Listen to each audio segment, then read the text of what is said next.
So here we are at the final 7. Now, number 7 is going to be a shocker of why he's actually not like number 1, because usually when people do these top 10 lists, he's usually like number 5 or something. And this is a character that, you know, I think everyone should know who this is. He's always on everyone's X-Men list, and that's Wolverine. Yep, it wouldn't be an X-Men list if you didn't have Wolverine at least somewhere on the list, right? Now, the reason why he's not like at the top 5 or anything is because, you know, the overexposure and the writer, and there are a lot of writers out there who've just made him, ooh, snick, stab, bub, and ooh, I'm just gonna kill people and look like a badass, and the overexposure that Marvel's given him. 4 teams is way too many. Now, however, the reason why he's at number 7 at the list, and, you know, why he's not, like, at top 5, at least he's in the top 10, right? I put him here because, you know, this character still has potential. All it takes is the right writer to write Wolverine. You know, I believe that somewhere out there, there are writers out there who can take Wolverine, you know, like Jason Aaron's been doing with Wolverine, and, you know, there are writers out there who can make this character look good, you know, without making him this overhyped badass that the movies and a majority of Marvel Comics have made him out to be. Now, Wolverine, you know, back in the 80s, he was awesome. You know, even in the 90s, he was still a badass. And, you know, no one can officially say, oh, Wolverine just needs to die off, because everyone, I think all of us deep down just really think Wolverine's the epitome of badassery. Wow, that's a word I just thought up of. Of all the things, you know, Wolverine is still a good character to me, and like I said, this character still has potential, even despite all the hype and all the different writers and all the different teams. He still has potential to be a great character, like he was when Chris Claremont and, you know, Frank Miller wrote him back in the 80s, and, you know, among other writers. So yeah. Now number 6 is another major female character in the in the X-Men comics. She's been around since 80s. She's gone from being a villain to hero to anti-hero, all sorts of stuff. But she's always remained everyone's favorite Southern Belle. And you guys know who that is. That's Rogue. Rogue's always been like one of the most awesome female X-Men characters to me. I mean, the ability to take someone else's power and use it for yourself is just a power that just seems awesome. You know, her story is just her story of, you know, she's cursed to not touch anyone, you know, with her hands or kiss anyone. You know, you feel for that. You like you know, even though she's among people who she considers family, you know, the X-Men, she still feels that isolation that she can't touch people. Well, now, from what I heard, she now can touch people. Her powers can go on and off, and she's also able to control that power. So I've heard. Like I said, I've been a little out of touch out of the X-Men comics, so I think currently she can touch people. But I love the stories whenever she talked about, well, you know, these people are my family, but I can't touch them or hug them or whatever, or there's a chance I could kill them. So, you know, that's one of the reasons why I like Rogue. Also, the fact that she can be she can just be this tough girl, and yet and yet deep down, you know, she's kind of insecure about everything. So I really like that, and, you know, she's always been, you know, the southern slammer, the country girl, and, you know, the badass, all in one. So there are a lot. So yeah, Rogue, definitely one of my favorite female characters in the X-Men universe. But there's one more that tops all of them as far as female X-Men. And that's number 5. Now, number 5 is a female X-Men that I've always thought was, like I said before, my favorite female X-Men. So at number 5 is a character they're using a lot recently in X-Force, and that's Betsy Braddock, a.k.a. Psylocke. Psylocke is just, you don't want to cross this girl. You know, there is no, if you don't want this girl as your enemy. I mean, not only is she trained in many forms, several forms of hand-to-hand combat, and trained in almost every weapon known to mankind, this girl's a telepath and able to create weapons out of psychic energy. And she's become she's almost, I'd even say, you know, the way X-Force has been making her, she's almost like on Emma Frost's level, if not, she could be higher than that. But yeah, this girl does, for the most part, wouldn't really need psychic powers to kill somebody. She's more at home with cutting your head off with a sword or snapping your neck with her bare hands rather than using her powers. She's not, even if she ever lost her powers, she's not defenseless. But yeah. Now there was this story between her and this clone of her called, I can't remember what that clone's name was, but it was a clone of her that the Hellfire Club made, or was it something? I can't remember. It was a 90s story with her and like a clone or like someone who had her identity. I can't remember, more or less, but I can't remember how that story went. But I like that story, even though I can't remember if it was a clone or I can't even remember. But I love that story of who's the real Psylocke, and we didn't know for about 10 or 20 issues until it was all finally revealed, and I love that story. But yeah, Betsy is just my all-around favorite female X-Men. Now, number 4 is another character that a lot of people know and love. Probably one of the most famous X-Men that they've ruined in the movies. And I really wish he would get better spotlight in the movies. But in the comics, he's still everyone's favorite Raging Cajun, Remy LeBeau, aka Gambit. Yep. Now, who can't say Gambit wouldn't be on like their top 10 X-Men? At least he'd be on somewhere in the top 10 list. Remy is, he can be the badass and be the nice guy at the same time. Also, I love his power. The cards, the ability to touch whatever he touches, he can make explode through kinetic energy, and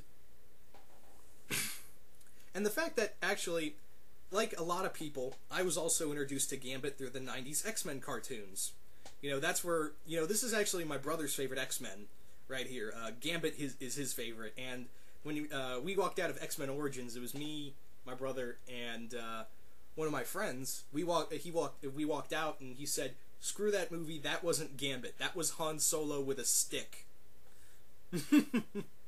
So yeah, even though my brother's not a comic book fan, he's a loyal Gambit fan.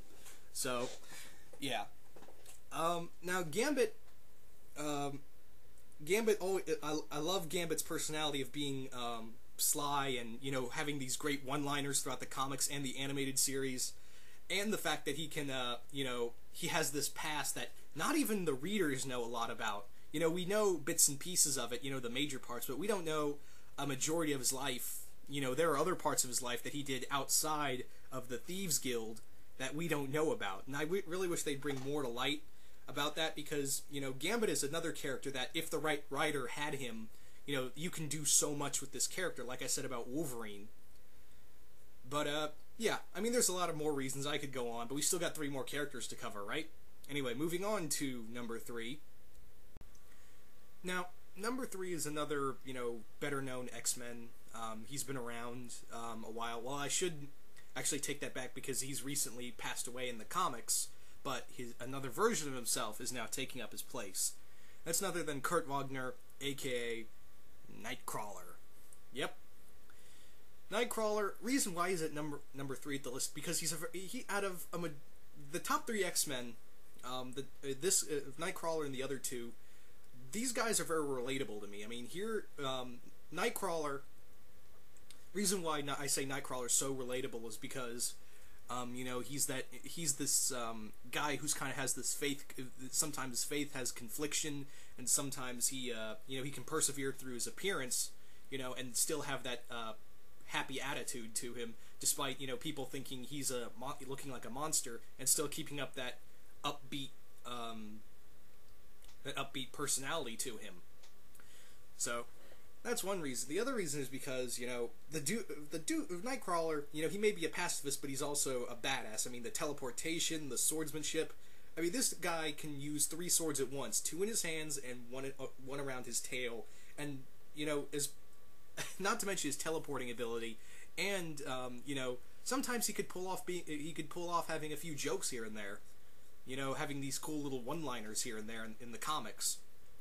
But, yeah, I was really upset when I found out that during Second Coming, Nightcrawler was killed. I was very upset by that. He was one of my, he's my third favorite X-Men. Yeah, of course I'd be upset. But, yeah. It's kind of interesting that in X-Force, the Age of Apocalypse Nightcrawler's taking his place, but we can only imagine what he's going to do, because he's such a different character from his 616 counterpart. So, yeah. Hopefully one day we'll see him, the real Nightcrawler, come back. But anyway, moving on. Now, number 2 is another character who's recently gone through some changes in his life as well.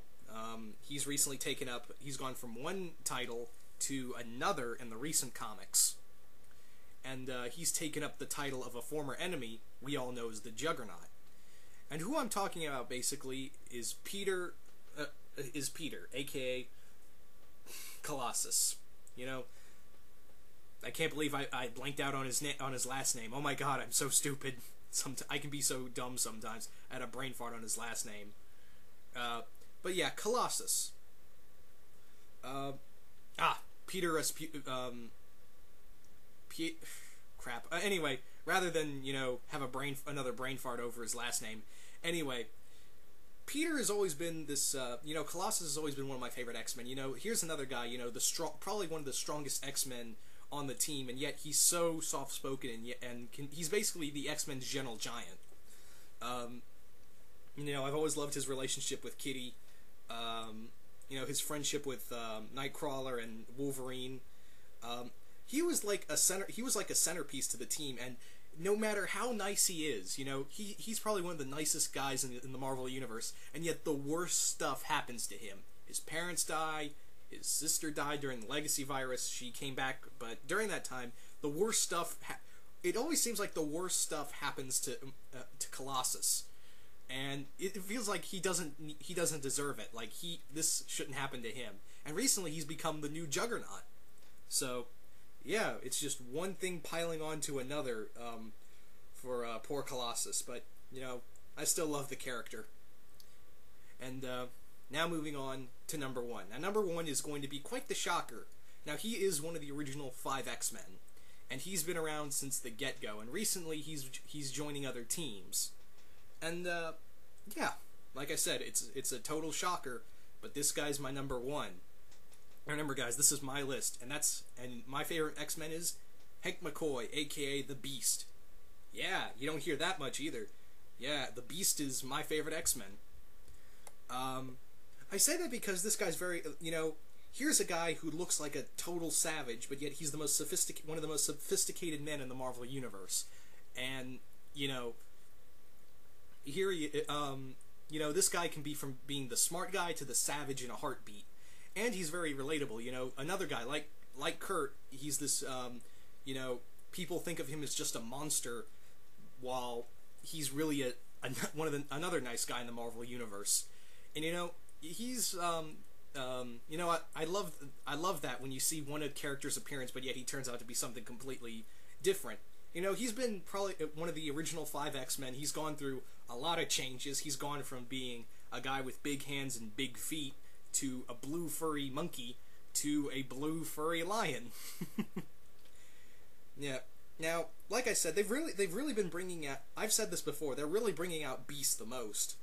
Out of like a majority of X characters. He's on Secret Avengers. He's going to be a part of this Marvel event called Destroy. He's going to be working with She-Hulk and Devil Dinosaur and several other characters. And it's really cool that they're bringing out the Beast more. Ever since he's one of the few people who's stood up to Cyclops and said, "No, you're wrong. I'm done." That's another good thing. He was actually one of the first to stand up and say, "You know what? I don't trust you anymore, Scott. I'm out." So, you gotta give him credit for that. And, I always love this character, his strength, his intelligence, his everything. He's such a great character. But anyway, hope you guys have enjoyed this, my top 20 list. And, remember, this is my list, so he's my number 1 X-Men. But, yeah, later.